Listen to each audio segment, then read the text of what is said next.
Welcome back to Face the Nation. We turn now to the chairman of the Budget Committee, Republican Senator Lindsey Graham, who joins us this morning from Clemson, South Carolina. Welcome back. Thank you. Near miss with the government shutdown, sir, and I thought we'd be talking about a lot of domestic policy, but President Trump's point of view seems to be overseas in this past week. Certainly a lot of action. I looked at the last time we spoke. You were advocating for President Trump to bomb Iran. You said there's a 1 in trillion chance you'll degrade the Iranian nuclear program through diplomacy. Since then, President Trump has offered negotiations. Are you softening your stance? Well, I don't mind negotiating as long as we get the outcome that we all desire. They can't have a nuclear bomb. So I think there is a 1 in a trillion chance the Ayatollah would ever genuinely give up his quest for a nuclear weapon. He wants a nuclear weapon to use it. He wants to destroy Israel, kill all the Jews. He's a religious Nazi. He wants to purify Islam and drive us out of the region. Yeah, I think he's a fanatical religious Nazi who would use a bomb. But let's talk to him. And if he really is sincere, give up enrichment. There are 40 countries in this world that have nuclear power but don't enrich. There's no commercial purpose for enriching uranium at 60%. Mm-hmm. He has enough to make 6 bombs at 60%. So turn that all over the international community. We'll pay for it. Get out of the enrichment business, and we'll help you with your nuclear power program. If he'll do all those things, then I will have been proven wrong. Mm-hmm. That's a long to-do list, and so far, no indication that really. He's taking the offer. If you don't want a bomb, give up enrichment. You don't need enrichment for nuclear power. You do need enrichment to make a bomb. It's not that hard. Understood. We did see additional Russian strikes in Ukraine overnight. You have been an advocate for Ukraine. Yeah. You heard the Secretary of State? Yeah. You heard Ambassador Witkoff. Yeah. Is Putin playing for time? Yeah. Is he playing President Trump? I don't know yet, but I do know you play President Trump at your own peril. What Trump did to get Ukraine at the table was tough, and it worked.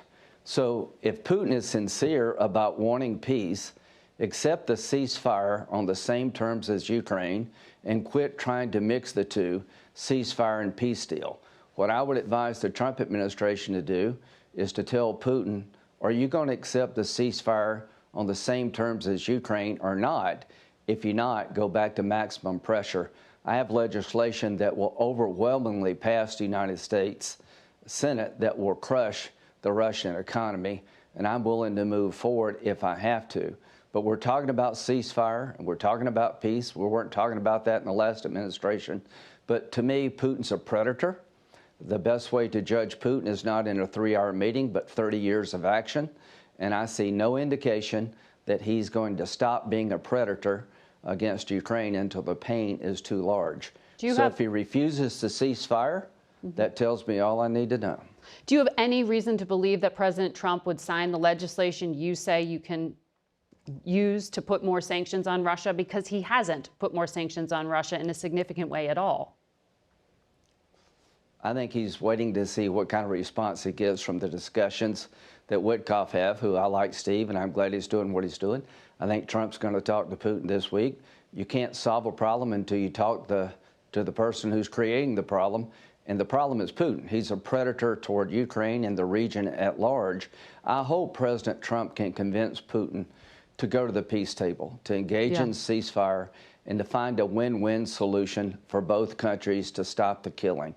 You'll never know till you try, and there's one person on the planet capable of doing that, and that is President Trump. If Putin is playing Trump, he will regret it. Do you think Vladimir Putin benefits from the U.S. decision to try to shutter some of the advocates for the free press and agents of the free press, like Radio Free Europe, Radio Free Asia, and Voice of America? As you know, there was an executive order to try to dismantle them.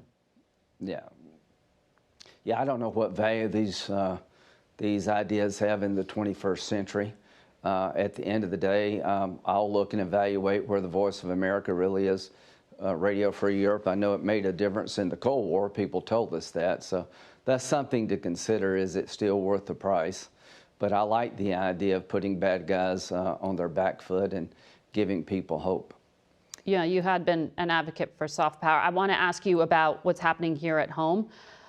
There were more executive orders from the president this week targeting some of the country's most prominent law firms, including Paul Weiss. He wants to restrict business activities of the firm, despite a federal judge ruling in a different case that it's unconstitutional.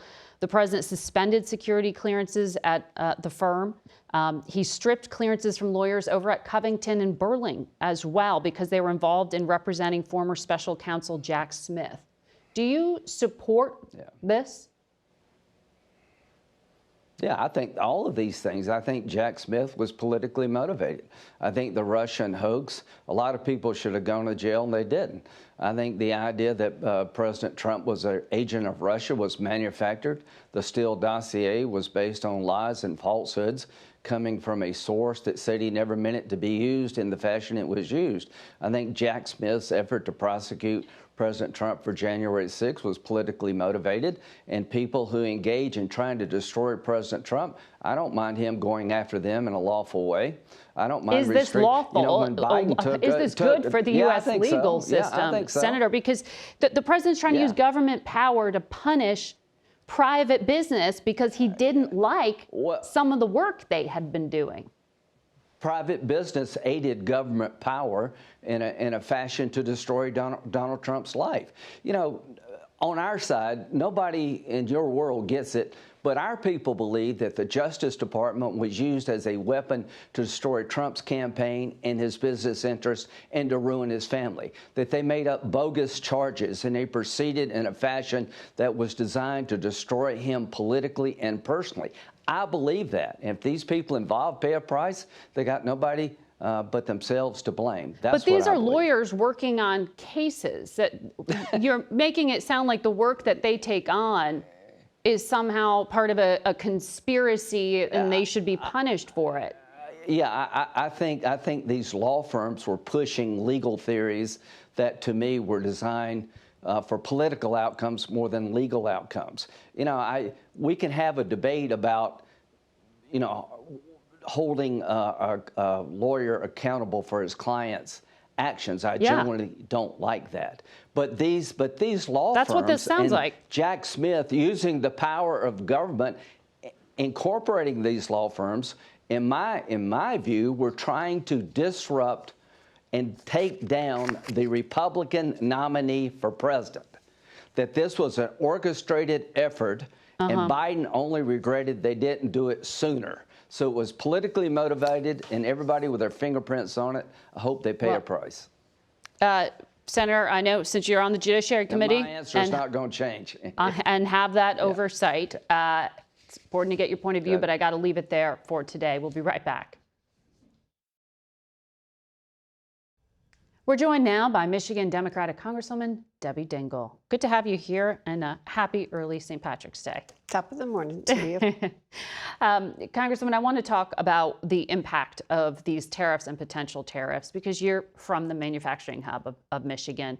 We were looking at the data. Michigan's lost more than 220,000 manufacturing jobs over the past 30 years.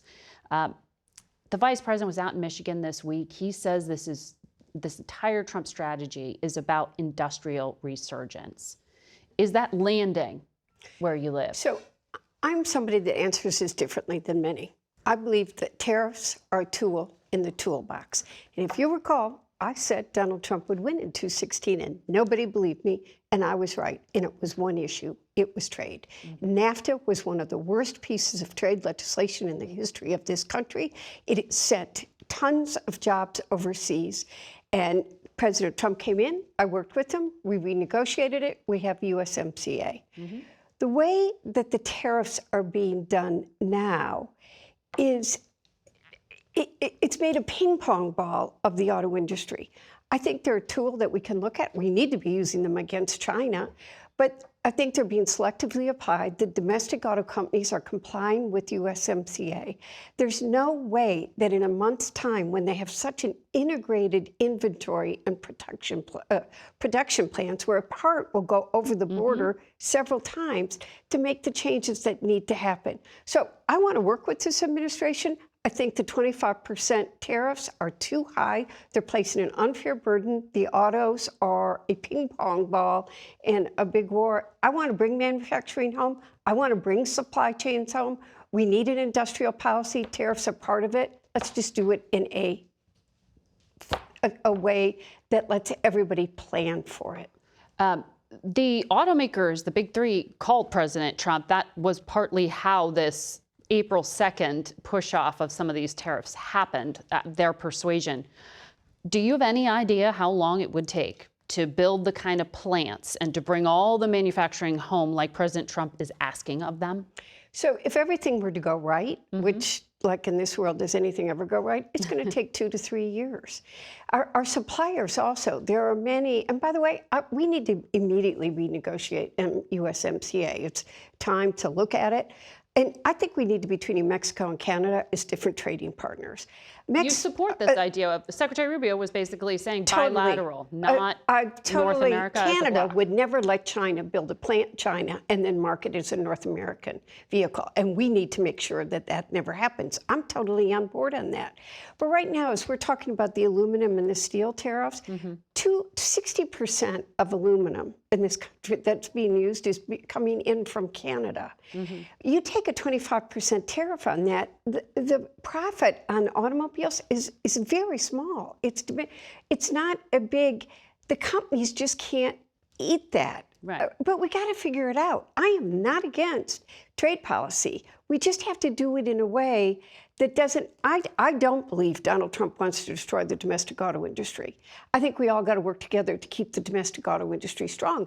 And even as we're doing Canada and Mexico, do you realize that Korea and Japan are still able, they brought 2.5 million vehicles in, Korea with no tariff, and Japan with 2.5, not treating everybody equally. S&P Global says there's potential for North American auto production to drop by 20,000 units a day starting this week. That's because of the tariffs.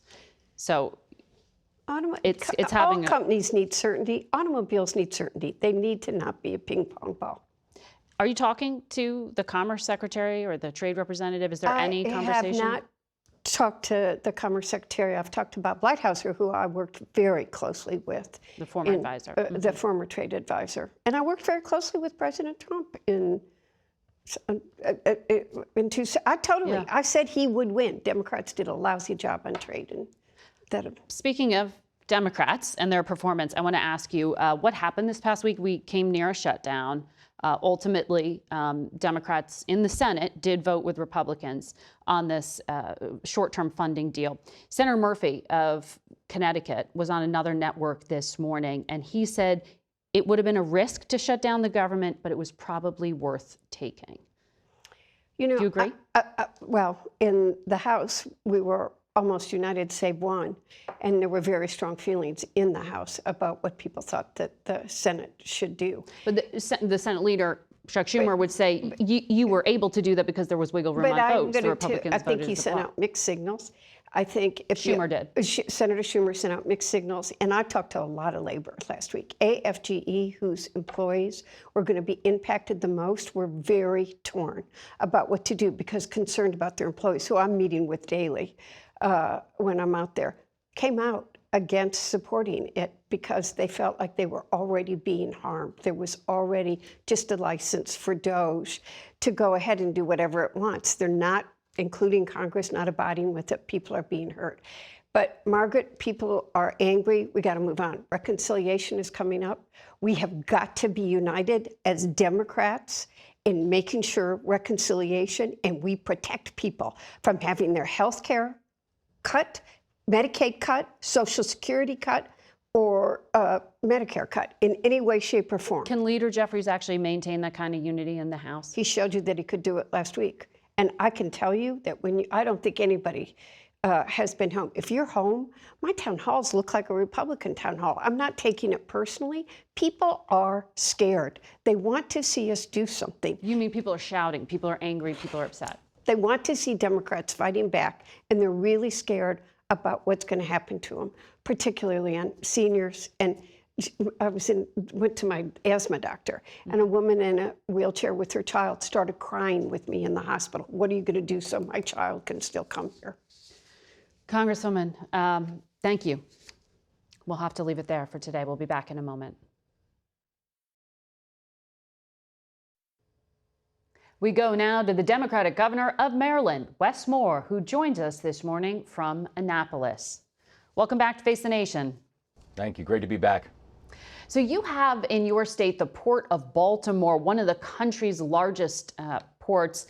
The president has put all these tariffs in place, teed them up, and on April 2nd is poised to enact 25% tariffs on goods from Canada and Mexico. Do you have any idea when you will see the impact on shipping volume, what the impact on your state's economy will be? We're already seeing the impacts of these disastrous and frankly not very well thought out policies when it comes to tariffs. You know, tariffs are a tool. They're not an ideology.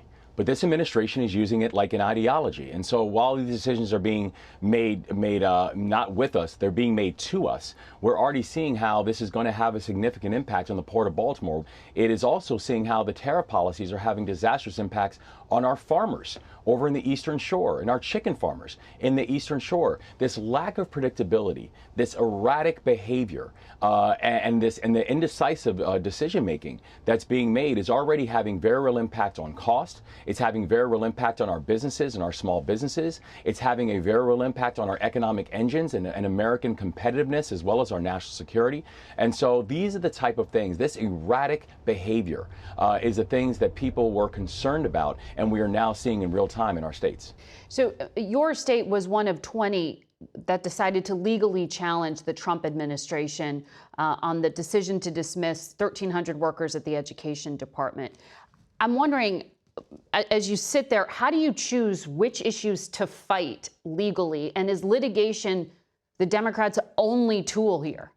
Well, it's not. I mean, when you look at the flurry of executive actions and executive orders that have been laid out by this administration thus far, they really fall into three different categories.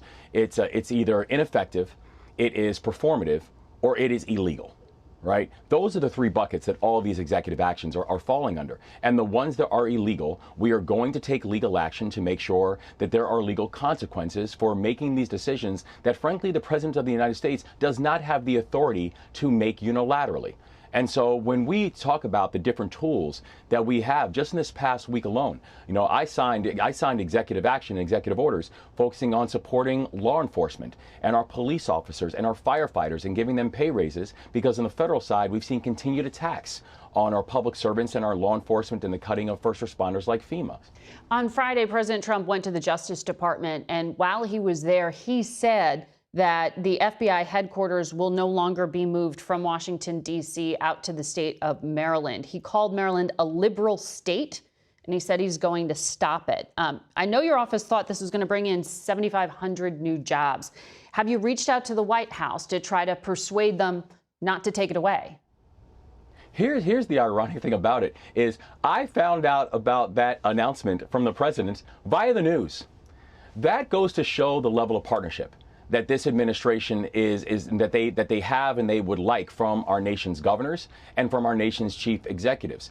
And so the thing that we know about this is a direct attack and a direct assault on law enforcement, a direct attack on the FBI, because Maryland is the place, and we went through this process not just for these past couple of years since I've been the governor, but for the past decade, where Maryland won this element, this competition, fair and square, quantitatively, where we showed that we could be the place that it was the only site-ready place to build-ready site. So the building is ready to go in the state of Maryland, but the president has just decided to politicize it by talking about, but he doesn't want it to go to a liberal state. We cannot continue to politicize national security when it is too important to the people who are serving us.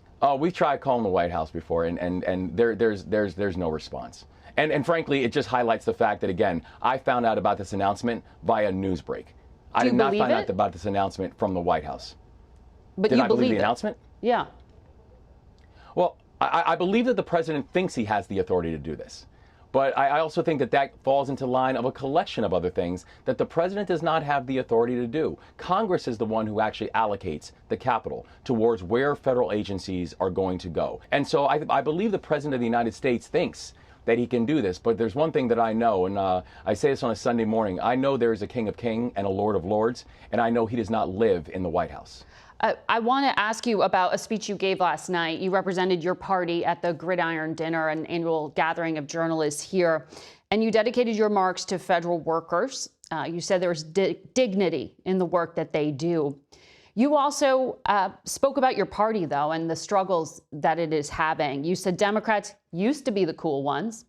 You joked about the advanced age of your party's leaders, saying their staff has to stand around with defibrillators. I know these are jokes, but you're acknowledging something here. Is the issue with your party age or a lack of vision? And is the reset underway to fix those things? I think we need to be very clear about who we're fighting for. And I think we need to be very clear about the vision that we are offering. You know, I think about what's happening, in this moment, even the conversation around the continued resolution, where we all know that the consequences of a federal government shutdown would have been disastrous on the state of Maryland. But one thing we did not do was offer an alternative. One thing we did not do was articulate the terms for the American people. Mm-hmm. And so I think when the American people, when they do not have an option or they're not seeing people fighting on their behalf, then yes, there is going to be a measurement of frustration. We are doing everything in our power to fight for the people. Mm-hmm. And I think it becomes incredibly important because people are paying attention who their fighters are and who their fighters are not. Well, there were voices within your party on Capitol Hill who offered alternatives. They just weren't listened to. Do you think there is just no leader I don't see in a the difference. party? I don't see a difference. And frankly, I don't think the American people see a difference. If they are not hearing an alternative, if they're not hearing an alternative plan, if they're not hearing the plan to push back and fight back, if they're not seeing what we are doing in the streets and in the communities and in the neighborhoods to fight for their best interests, I think for the American people, they just look at it as theater.